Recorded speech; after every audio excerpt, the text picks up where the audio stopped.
Some names from the Old West, you know them well. Jesse James, Billy the Kid, Butch Cassidy. But what about Kid Curry? Chances are you haven't heard much about him. That's a shame, really. Because Harvey Logan, known as Kid Curry, was perhaps the wildest of them all. He was a walking storm. You never knew when or where he'd strike. He was unpredictable, he was dangerous, and he left a trail of bodies behind him. This wasn't a man playing cowboy games for fun. This fellow was the real deal, a genuine menace. Lawmen across several states knew his name. They feared it, and for good reason. He wasn't just a thief, he was a killer. Some say he was the most deadly of all the outlaws. He didn't hesitate to pull the trigger. If you got in his way, well, that was likely your last mistake. It's a tough story, a dirty story. But it's one that needs telling. It shows you a different side of the Wild West. The side that wasn't so glamorous or heroic. Kid Curry wasn't born an outlaw, of course. Nobody is. Something, or a series of somethings, pushed him down that path. It's a path many took back then. Times were hard. Stay tuned as we dive deeper into the life of Kid Curry, the wildest outlaw you've never heard of. Give this video a thumbs up, subscribe to our channel, and hit the notification bell to catch the next chapter of this thrilling tale. Harvey Alexander Logan was born around 1867. The exact date is a bit fuzzy, like many things from that time. He started life on a farm in Iowa, just a regular kid, or so you'd think. He had brothers, Lonnie, John, and Henry. They were a family trying to make a go of it. Farming was tough work back then. It was sun up to sundown every single day. No fancy machines, just sweat and muscle. It was a life that could break you. Then, tragedy struck the Logan family, not once, but twice. His mother died when he was still young. That's a hard blow for any child. Then a few years later, his father passed away too. Imagine that. Young boys left without parents. The world suddenly becomes a much scarier place. They had an aunt, a kind woman named Lee. She lived in a small town in Missouri. So, the Logan brothers packed up. They went to live with her. Life in Missouri wasn't a picnic either. They were orphans trying to find their way. Harvey was known to be a bit wild even then. Eventually, Harvey Logan, like many young men, drifted west. He was looking for work, for adventure, for something different. He ended up in Texas, a wild and wide-open place. He found a job as a cowboy. This was at the Cross L Ranch. It was hard, dusty work.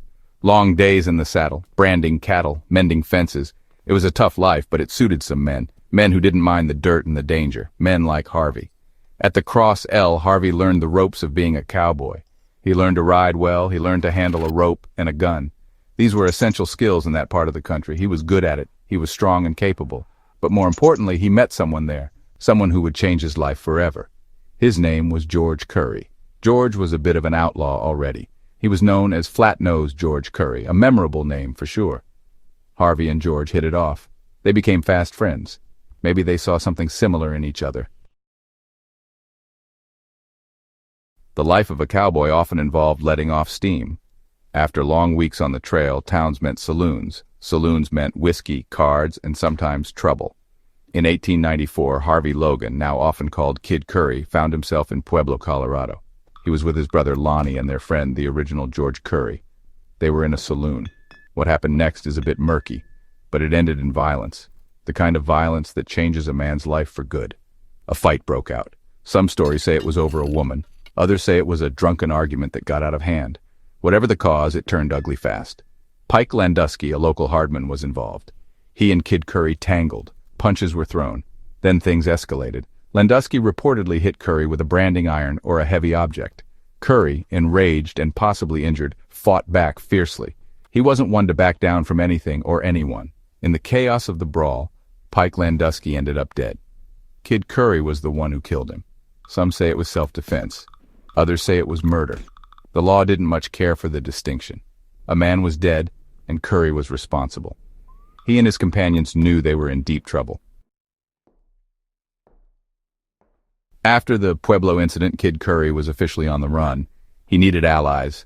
He needed a place to hide. He soon fell in with a notorious gang. This gang was led by Tom Blackjack Ketchum. Blackjack was a fearsome outlaw himself, known for his brutality and daring train robberies. For a while, Kid Curry rode with Ketchum's crew. They pulled off some jobs together. They shared the risks and the spoils. It seemed like a natural fit at first. But Kid Curry was not a follower by nature. He had his own ideas, his own way of doing things. Blackjack Ketchum was known for being reckless. He was also known for being a bit of a bully, even to his own men. Curry was tough, but he was also smart. He likely saw flaws in Ketchum's leadership. Maybe he thought Ketchum took too many chances. Or maybe their personalities just clashed. Two alpha dogs in one pack rarely works out well for long. Disagreements started to surface. Kid Curry wasn't afraid to speak his mind, even to someone as dangerous as Blackjack Ketchum. Reports suggest they had a falling out, perhaps over a botched robbery. Kid Curry's reputation for violence and skill grew quickly. It wasn't long before he caught the attention of bigger players. He eventually connected with Butch Cassidy's Wild Bunch. This was the most famous outlaw gang of the era. Butch was the brains, Sundance was the cool hand, and Kid Curry, he became their muscle, their enforcer, the man they called when things needed to get really ugly. He fit right in with their daring train and bank robberies. With the Wild Bunch, Kid Curry participated in some legendary heists, places like Wilcox, Wyoming, where they robbed a Union Pacific train, or Tipton, Missouri, another train job. He was fearless during these robberies. He was also incredibly quick with a gun. If there was shooting to be done, Curry was often at the forefront. He wasn't just there to scare people, he was there to eliminate any threat. And he did so with chilling efficiency. He made the Wild Bunch even more formidable. But it wasn't just about robbing trains and banks. Kid Curry developed a particular hatred for lawmen, especially Pinkerton detectives. So who was Harvey Kid Curry Logan, really? Was he just a cold-blooded monster? Or was there more to him? It's complicated, like most people, even the ones who do terrible things. On one hand, his violence is undeniable. He killed many men. He terrorized communities. He showed little remorse for his actions. When provoked, his temper was explosive. He could be incredibly cruel. This was the side the lawman and his victims saw, the side that made him infamous. But there were other sides to Kid Curry. People who knew him, even other outlaws, sometimes described him differently. He was said to be fiercely loyal to his friends. His bond with George Flatnose Curry was strong. When George was killed, Kid Curry reportedly went on a revenge spree. He hunted down those he believed responsible. This loyalty, even in a criminal, is a human trait. He also shared his loot generously with his gang members. He wasn't greedy in that sense. Some accounts even suggest he could be quiet, almost polite, when he wasn't on edge or in a dangerous situation. He wasn't a loud, boisterous braggart like some other outlaws. He was more of a silent threat. The life of an outlaw is a life on the run. Kid Curry knew this better than anyone. For years he dodged posses, Pinkertons, and local sheriffs. He seemed almost untouchable at times. He escaped from jail twice, which only added to his legend. But the net was always tightening. Law enforcement was getting more organized. The Wild West was slowly being tamed. There were fewer places to hide, fewer ways to escape. His luck was bound to run out eventually. In June 1904, Kid Curry and two other outlaws attempted to rob a train. This was near Parachute, Colorado. Things went wrong. A posse quickly formed and gave chase. They tracked the outlaws into the rugged terrain. A fierce gunfight erupted. Curry and his men were outnumbered and outgunned. They fought hard, as they always did, but this time, there was no easy escape. The posse was determined. They had him cornered. This was it, the final showdown. During the shootout, Kid Curry was wounded. Badly. He knew he couldn't get away. He knew what awaited him if he was captured. A trial, a rope, a public spectacle. For a man like Kid Curry, that was a fate worse than death. So what is Kid Curry's legacy? Why should we remember this violent man? Well, for one, he was a symbol of the untamed, brutal side of the American West. He wasn't a romantic hero. He was a killer, plain and simple. But his story tells us a lot about that time.